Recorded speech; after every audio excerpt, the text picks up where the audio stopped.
Yes, Brexit has certainly had an impact and accelerated a problem that has been experienced a long time ago in Europe since many years.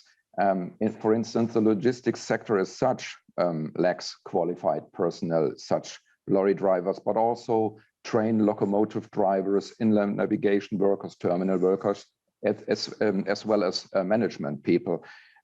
So we are not in a dramatic and desperate situation yet, but it might come. Frank, one of the issues, it seems, has been that pay and conditions have not kept up with expectations, and that drivers from Poland or from Turkey or other economies have been paid according to their local wages, even though they've been operating with British or Dutch or German haulage companies. Do you think that we need to see something of a crackdown here on labour laws in Europe to make sure that those drivers are compensated according to the countries that they work in, not the ones they come from?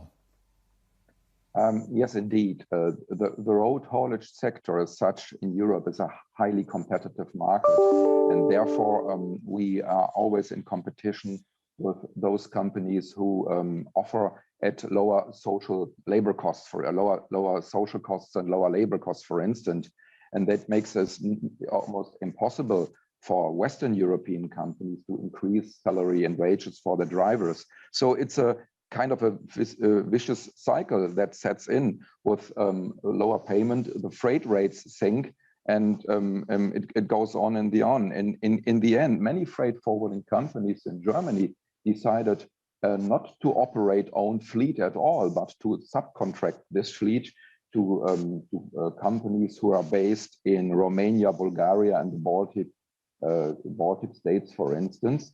And this is exactly the reason why the European regulation have set, there's a new set of European regulations issued by the EU, the so-called mobility package to find kind of a balance between competition, social demands of workers, and environmental and mobility issues.